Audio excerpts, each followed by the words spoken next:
don't want outsiders to interfere, right? We don't want the United States or Europe to tell us what to do. But we have to do something.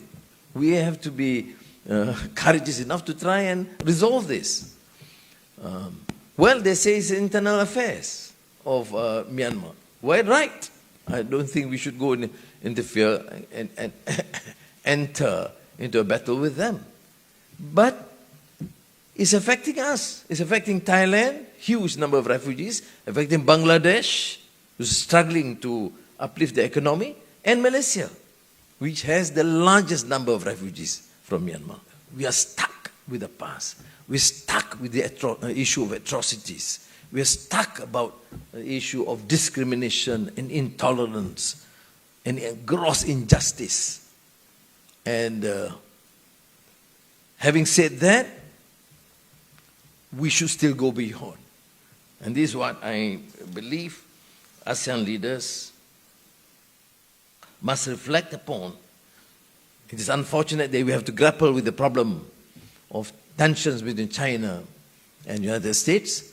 Very little we can do, other than making sure that we remain fiercely independent whilst engaging well with China and the United States and benefiting in terms of new investments, new facility, which would positively affect the vast majority of our people. Those days we compete against each other. If there's a country producing cars in Thailand, then Malaysia car and Indonesian car, and we compete with each other.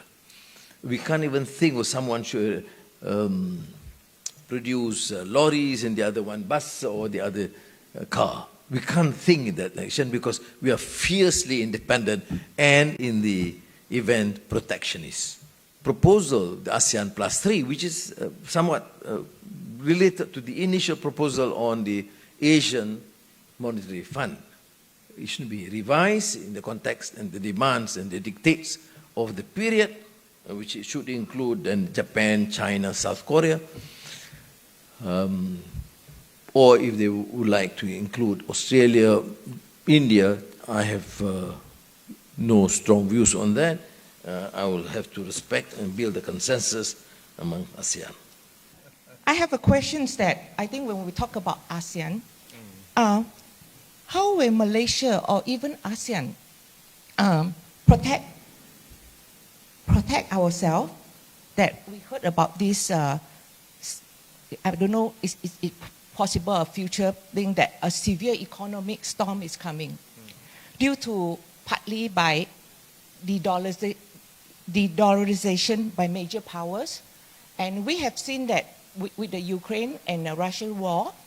And I don't want to talk about politics so much, but because you are also a finance minister, so how do we protect ourselves should the dollarization issue come out? I know with China and Russia, not so much about politics, but how do we gear ourselves should this storm comes? Thank you very much. Thank you. I'm not so much a financial expert like Tanong, but let me say this. As I alluded to earlier in the last question, you can look at the possibility of calamity and problems.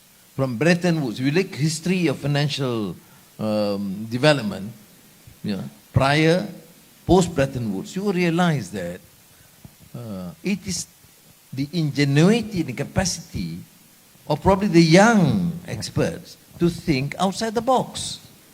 Okay, you anticipate it. You remember the problem of initial digitalization when they say going to be a calamity. Why? I can't remember exactly. But you come to 1995 or 96, it will be made, 2000, will be disaster of the whole world. It didn't work because you must trust ingenuity of mankind to work and seek alternative. As I said, India, America, China, they would say it is going to be disastrous for the economy in the region. But it didn't work that way necessarily. You remember the Ukraine-Russia war? and the price and inflation, and they say that will cause major depression in all, in most countries at least. That did not necessarily work that way. Okay, I'm an optimist, and I don't think people can dispute whatever it is, except, for example, a major nuclear war. Then that's beyond us, or a major war like Second World War, the last. Okay, but otherwise, we were able to withstand this and move on. But of course, we need to be reminded. So, a question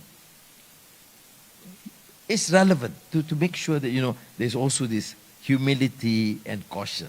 I always say sometimes successful politicians, successful businessmen lack humility.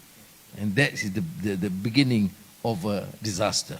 You always be humble in the sense that you have to learn new ideas, you have to learn from the rest, and you have to anticipate the difficulties or the worst case scenario. But it need not necessarily lead you to be that pessimistic. Thank you very much.